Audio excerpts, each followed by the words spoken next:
ఓం శ్రీ గురుభ్యో నమ. హరి ఓం. ఓం శ్రీ మాత్రే నమ. అందరికీ నమస్కారం. నేను మీ బాలాచారి. ఈ సంవత్సరం సెప్టెంబర్ 7వ తారీఖు ఆదివారం రాత్రి రాహుగ్రస్త సంపూర్ణ చంద్రగ్రహణం ఏర్పడుతుంది. ఈ గ్రహణము మన భారతదేశం అంతటా కూడా కనిపిస్తుంది. దీని ప్రభావం మనకు ఉంటుంది. కావున ఈ సందర్భంగా మనం పాటించవలసినటువంటి ముఖ్యమైన నియమాలని, ఇవ్వవలసినటువంటి దానాలని, పరిహారాలని తెలుసుకుందాం. శ్రీ విశ్వవసనామ సంవత్సరము భాద్రపద మాసము శుద్ధ పౌర్ణమి ఆదివారము రాహుగ్రస్త సంపూర్ణ చంద్రగ్రహణము శతభిష నక్షత్రము యందు కుంభరాశిలోని రాత్రి 9:56 ఏర్పడుతుంది.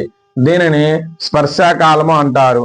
అలాగే అర్ధరాత్రి 1:26 ముగుస్తుంది. దీనిని మోక్షకాలము అంటారు. అలాగే రాత్రి 11:40 సమయాన్ని మధ్యకాలము అంటారు. పాటించవలసినటువంటి ముఖ్యమైన నియమాలు ఏమిటంటే, ఈ గ్రహణము కుంభరాశిలో సంభవిస్తుంది కాబట్టి కుంభరాశి వారు ఈ గ్రహణాన్ని చూడరాదు. అలాగే మీనరాశి వారు కూడా ఈ గ్రహణాన్ని చూడరాదు. అలాగే శతభిష నక్షత్రంలోని ప్రారంభం అవుతుంది కాబట్టి శతభిష నక్షత్రం వారు కూడా ఈ గ్రహణాన్ని చూడరాదు. అలాగే పూర్వభాద్ర నక్షత్రం వారు కూడా ఈ గ్రహణాన్ని చూడరాదు. గ్రహణానికి ముందుగా 2 గంటల సమయాన్ని గ్రహణ వేద అంటారు. ఈ గ్రహణ వేద కాల సమయంలో ఎవరు కూడా ఎటువంటి ఆహారాన్ని తీసుకోకూడదు. కాబట్టి గ్రహణం రాత్రి 9:56 మొదలవుతుంది. కావున అంతకన్నా ముందు 7:56 ముందుగా ఆహారాన్ని స్వీకరించాలి.